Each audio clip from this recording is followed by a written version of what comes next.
Anda kembali bersama kami di Kompas Petang, Saudara. Menteri Pertahanan Prabowo Subianto akan memanfaatkan kunjungannya ke Amerika Serikat untuk memperkuat kerjasama pertahanan antara Indonesia dan Amerika Serikat. Juru bicara Menteri Pertahanan Prabowo Subianto, Dhanil Anzar, menyatakan Prabowo berada di Amerika Serikat untuk memenuhi undangan pemerintah Amerika Serikat mulai dari tanggal 15 hingga 19 Oktober. Prabowo dinyatakan tidak terlalu memikirkan soal adanya kelompok yang menolak kedatangannya ke Amerika Serikat. Kedatangan Prabowo adalah resmi atas undangan pemerintah Amerika Serikat. Beliau akan bicara tentang kerjasama pertahanan antara Amerika Serikat dan Indonesia, melanjutkan berbagai kerjasama yang sudah dilakukan selama ini, bertemu dengan banyak para pihak terkait dengan pertahanan di Amerika Serikat. Kemudian terkait dengan ada pihak-pihak yang menolak, mengkritisi, saya pikir silahkan saja. Pak Prabowo sudah mengalami penolakan dan tuduhan macam-macam selama beliau bertugas sebagai abdi negara, juga bertugas sebagai politisi. Ya, kita menghormati hal tersebut, penolakan maupun kritikan dan sebagainya. Kedatangan Menteri Pertahanan Prabowo Subianto ke Amerika Serikat setelah sempat dilarang masuk ke negara itu selama 20 tahun terakhir mendapat sorotan dari media di Amerika Serikat. Misalnya, di situs New York Times menyoroti soal dugaan pelanggaran HAM yang dilakukan di masa pemerintahan Presiden Soeharto. Situs ini juga menuliskan bahwa perubahan kebijakan Amerika Serikat diduga karena keinginan pemerintah Amerika Serikat mencari sekutu di kawasan Asia Tenggara untuk menghadapi Tiongkok. Diperbolehkannya Prabowo ke Amerika Serikat juga dikritik sejumlah lembaga, di antaranya adalah Amnesty International dan Kontras. Kontras menyatakan ada kemunduran dari Amerika Serikat yang mengizinkan orang yang diduga terlibat pelanggaran HAM masuk ke negara itu. Investigasi pelanggaran HAM berat masa lalu dan juga penghilangan paksa yang ada di dalam KPP HAM dan juga namanya juga tertera pada peristiwa Timur Timur bersama dengan Wiranto di dokumen PBB terkait soal kasus Timur Timur. Nah, itu sebenarnya seharusnya menjadi catatan bagi Amerika Serikat, pemerintah Amerika Serikat untuk juga tetap mengaplikasikan dan juga berpacu pada hukum LIHI, di mana di situ dicantumkan bahwa seorang terduga pelaku pelanggaran HAM berat tidak diperbolehkan untuk masuk ke dalam teritori Amerika Serikat. Soal kritik dari Amnesty dan lembaga lainnya, Partai Gerindra menegaskan bahwa diizinkannya Prabowo melakukan perjalanan ke Amerika Serikat menunjukkan tidak ada kasus hukum yang menjeratnya. Kritikan dari Amnesty Internasional, saya ingin tegaskan, Pak Prabowo adalah orang bebas secara hukum, beliau tidak pernah dihukum, ya. Dugaan-dugaan itu adalah kaset lama yang selalu diulang-ulang, lagu lama yang selalu diulang-ulang. Faktanya Pak Prabowo tidak punya kasus hukum dan beliau bisa mencalonkan diri menjadi presiden di 2014 dan 2019, membuktikan bahwa Pak Prabowo orang yang bebas secara hukum dan tidak bersalah terhadap kasus apapun.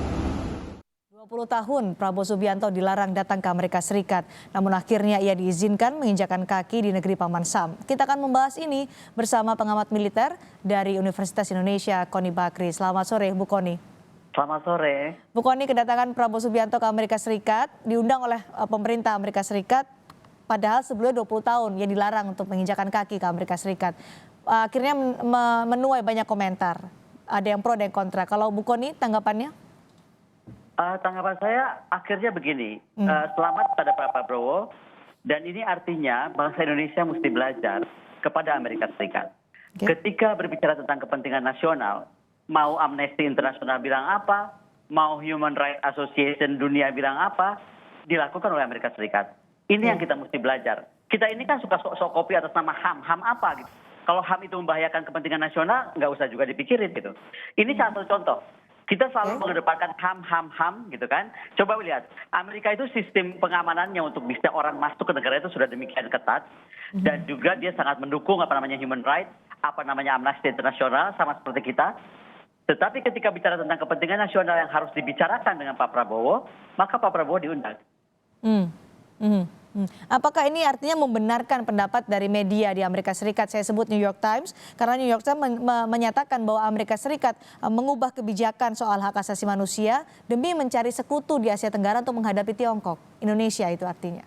Kalau terkait sekutu kita akan terbentur dengan kebijakan luar negeri kita karena kita tidak boleh bersekutu, oke? Tapi yang saya tahu dari kabar yang saya terima dari Washington barusan, 12 jam dari sekarang Pak Prabowo itu akan diskusi di dalam roundtable discussion di Pentagon dan salah satunya mungkin akan berbicara dengan komandan Indo-Pacific Command. Dan di Pentagon ini beliau akan berbicara tentang joint forces yang akan bagaimana pembentukan joint forces kita yang sempurna, kemudian bagaimana tentang better management dari Kemhan terhadap TNI dan TNI terhadap Kemhan, kemudian bagaimana improvisasi dalam defense management kita. Tapi yang paling saya tahu terakhir, mungkin Defense Security Cooperation Agency Amerika Serikat atau kita singkat DSCA, itu sepertinya akan mendorong Pak Prabowo untuk terkait pembelian Osprey V22. Dan Osprey V22 ini memang sebenarnya harus kita miliki karena setahu saya Jenderal Andika Perkasa pun menginginkan ini dan juga mungkin kita akan berbicara tentang F-16 dari generasi terakhir untuk Angkatan Udara. Ada pembahasan soal alutsista, artinya ada keuntungan untuk Indonesia. Oke, soal hak asasi manusia karena masih banyak sekali polemik yang kemudian muncul dari keberangkatan Prabowo Subianto ke Amerika Serikat.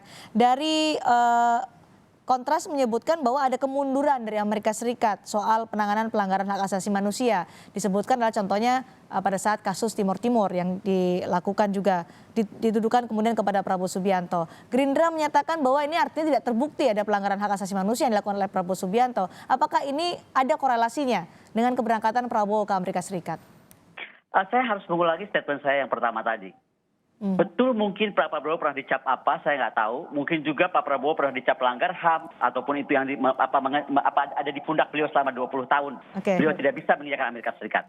Tetapi, sekali lagi ketika sebuah negara berbicara tentang kepentingan nasional, apapun kata Amnesty International, apapun kata human rights, apapun kata siapapun, kalau ini sudah berbenturan dengan kepentingan nasional, maka dia tetap akan jalan dengan kepentingan nasionalnya. Saya kira kita malah mesti belajar dari event kenapa kemudian Pak Prabowo ini akhirnya diundang masuk dan diterima dengan baik malah di Pentagon dan kemudian juga akan melakukan beberapa roundtable discussion. Jadi kalau saya bilang beberapa bukan cuma satu ya.